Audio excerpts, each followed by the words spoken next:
खुलुमबाय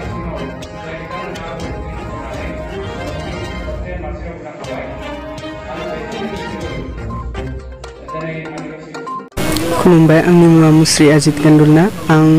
बर' बाजार दखलानि सिङाव थानाय लदाबारि गामिनि आं बर' बाजार गोजौ फरायसालिनिफ्राय 2020 मायथाइयाव मेट्रिक आनजादखौ होदोंमोन आरो उथ्रिदों फार्स्ट डिभिजन लानानै 78.33% आव आं लेटारखौ गांथाम साबजेक्टआव मोनदों बर' एमआइ जेनेरेल साइन्स आरो ससियेल साइन्सआव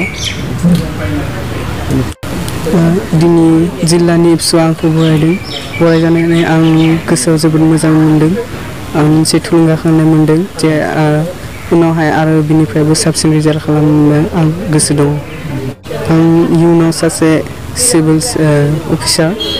आईएएस जानो सानदों न'खराव आइ दङ बाबा दङ आब' आदा ओमफ्राय आगै बिनानाव दङ फरायनायाव एसे उसुबिदा मोनोमोन थेवब्लाबो एसां न'खराव आंखौ सापर्ट होदोंमोन गासैबो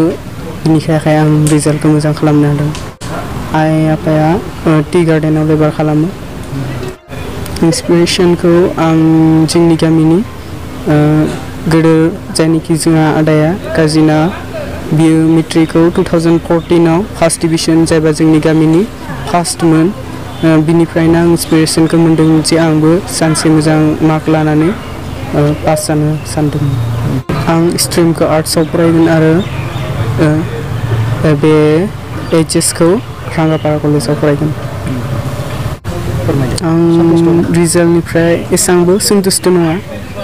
मानो होनबा आं लिरनाय बायदिब्ला 80% एबभ मोननांगौमोन नाथाय 78% थाबाय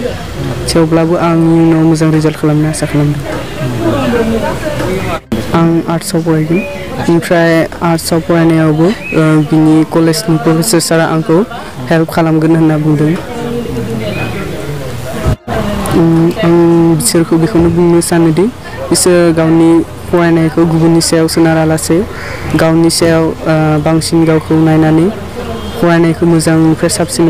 खालामनानै रिजाल्टखौ मोजां खालामो आरो इयुनाव सासे मोजां मानसि जानो ओंखारगोन बेखौनो आसा खालामो बर' मिडियामखौ बुंनो थाङोब्ला आं सेलेक्ट खालामाखै जोंहा बाबायानो सेलेक्ट खालामदों बे स्कुला सिगां इंलिश मिडियाम होनना बुंदोंमोन उनावहाय सारा इंलिश मिडियामनि टिचार होनो हायिनि थाखाय बर' मिडियाम खालामना होदों थेवब्लाबो जोंहा बाबाया बेयावनो लाखिनानै फोरोंदोंमोन जोंखौ